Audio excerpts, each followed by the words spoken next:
दोस्तों SP academy से मैं रोशन कॉमर्स वाला। दोस्तों इस समय मैं आपको पढ़ा रहा हूं मांग का प्रकार। तो मांग के प्रकार में दोस्तों तीन प्रकार हैं: कीमत मांग, आय मांग, आड़ी या तिरछी मांग। दोस्तों कल मैंने आपको बताया था कीमत मांग, आज मैं आप लोगों को बताने वाला हूं आय मांग। जब किसी व्यक्ति की आय परिवर्तन होता है तो उसकी मांगी गई मात्रा भी परिवर्तित होती है, तो उसे आय मांग कहते हैं। यदि किसी व्यक्ति की आय में परिवर्तन, आय बढ़े मात्रा बढ़े, आय घटे मात्रा घटे, तात्पर्य दोस्तों जब किसी व्यक्ति के आय में परिवर्तन के उपरांत उसकी मांगी गई मात्रा में परिवर्तन होता है तो उसे आय लोच कहते हैं। आय मांग कहते हैं। आय मांग दोस्तों तीन प्रकार का होता है: एक धनात्मक आय मांग, एक ऋणात्मक आय मांग और एक शून्य आय मांग। तात्पर्य दोस्तों आगे समझते हैं। परिभाषा हमारी क्लियर हो गई कि जब किसी व्यक्ति की आय बढ़ती है तो उसकी मांगी गई मात्रा परिवर्तन हो तो उसे हम आय मांग कहते हैं। अब धनात्मक आय मांग क्या होता है दोस्तों? जो धनात्मक आय मांग होता है, जब आपका आय बढ़े तो मांगी गई मात्रा बढ़े, आय घटे तो मांगी गई मात्रा घटे, तो इसे हम लोग कहते हैं धनात्मक आय मांग। ऋणात्मक आय मांग, जब किसी व्यक्ति की आय बढ़े तो मात्रा घट जाए, आय घटे तो मात्रा बढ़े, उल्टा हो।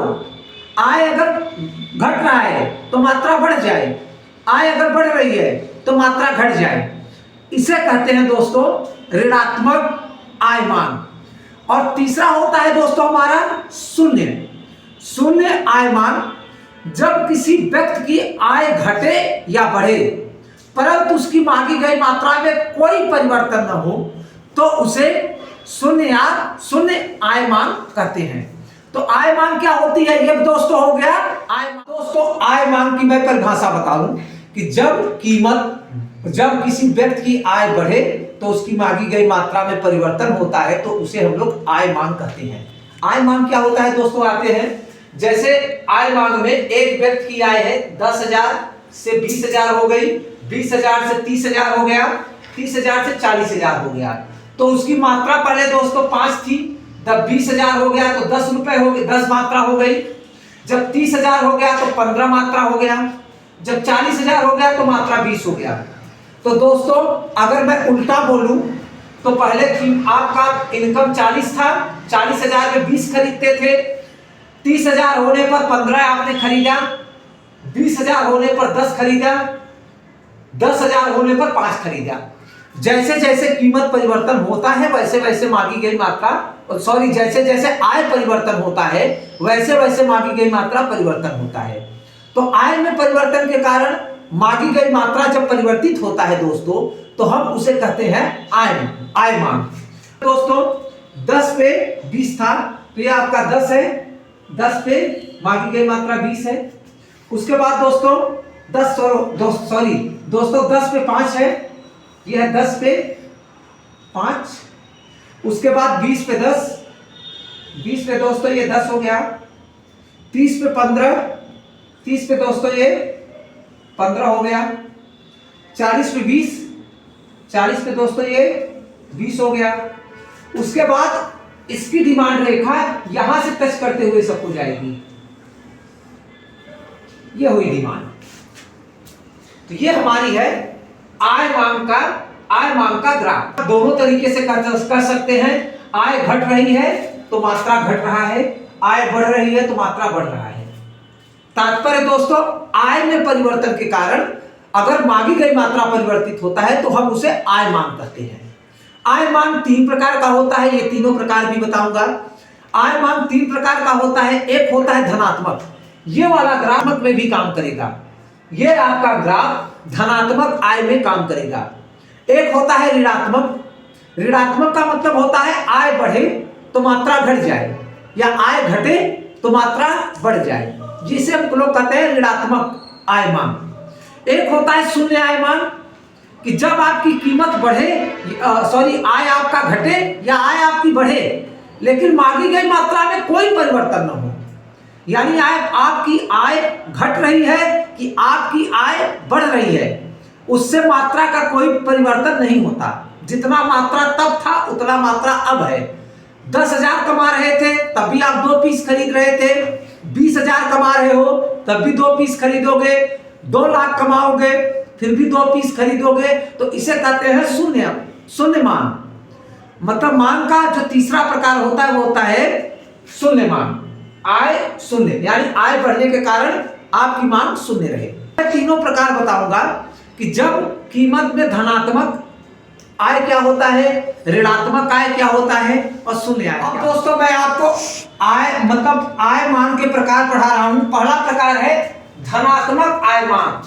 धनात्मक आय मान का मतलब होता है कि जब आपका आय बढ़ता है तो मात्रा भी बढ़ती है। अगर ये कहे आय घटता है तो मात्रा आपकी घट जाती है। जब आय बढ़े तो मांगी गई मात्रा बढ़ जाए, जब आपकी आय घटे तो मांगी गई मात्रा घट जाए। इसे कहते हैं धनात्मक आय मान। अब इसका दोस्तों मैं ग्राफ भी बना दूं। 10 पे 5 है तो ये 10 रुपए पे मांगी गई मात्रा 5 है। 20 पे मांगी गई मात्रा 10 है तो ये 20 पे मांगी गई मात्रा आपकी 10 है। 30 पे 15 है, 30 पे मांगी गई मात्रा आपका 15 हो गया और 40 पे मांगी गई मात्रा आपकी 20 हो गई। तो जैसे जैसे आय बढ़ा है वैसे वैसे आपकी मांग भी बढ़ गई है। तो आय बढ़ने के कारण यदि अगर मांगी गई मात्रा प्रभावित होती है या मांगी गई मात्रा बढ़ जाती है तो हम उसे कहते हैं धनात्मक। आय बढ़े तो मात्रा भी बढ़े, आय घटे तो मात्रा भी घटे। और इसमें एक रेखा होती है दोस्तों डिमांड रेखा की। उसके बाद दूसरा ग्राफ होता है हमारा ऋणात्मक आय। ऋणात्मक का मतलब उल्टा, जब आय बढ़े तो मात्रा घट जाए, आय घटे तो मात्रा बढ़ जाए।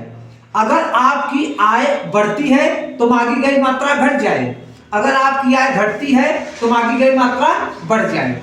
जैसे दोस्तों यहां पर दिया है 10,000 पे 20 रुपए था, फिर उसके बाद 20,000 पे 15 हो गया, 30,000 पे 10 हो गया। आपकी आय यहां पर बढ़ रही है, मात्रा आपकी घट रही है। उल्टा बोले, आय अगर आपकी घट रही है दोस्तों तो आपकी मात्रा बढ़ रही है। आय बढ़ेगी तो मात्रा घटेगा। आय आपकी बढ़ रही है तो मात्रा घट रही है। अगर आय आपकी घट रही है तो मात्रा आपकी बढ़ रही है। इसमें क्या होता है 10 पे 20 था, यानी 10,000 पे 20 यूनिट था, 20 इकाई था, क्वांटिटी था। फिर उसके बाद 20 पे 15 हो गया, 20 पे 15 हो गया, 30 पे 10 हो गया, 30 पे 10 हो गया, 40 पे 5 हो गया, 40 पे ये 5 हो गया। तो इसका जो ग्राफ रेखा बनेगा डिमांड का वो इस तरीके से बनेगा। डी ये है डिमांड। इसका डिमांड कुछ कीमत की तरह बनेगा। अब हम तीसरे पार्ट पे आते हैं, शून्य आय मान। तीसरा पार्ट हमारा है शून्य आय मान। कीमत चाहे जो आय आपकी चाहे जो बढ़ जाए लेकिन मात्रा वही रहेगी। आय चाहे आपकी जो हो लेकिन मात्रा 10 ही खरीदी जा रही है। मतलब 10,000 पे 10 है, 20,000 पे 10 है, 30,000 पे 10 है, 40,000 पे 10 है। तो इसकी जो रेखा बनेगी यहीं पर बन जाएगी डिमांड रेखा।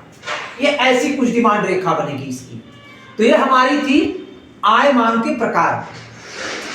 धनात्मक आय मान, ऋणात्मक आय मान, शून्य आय मान।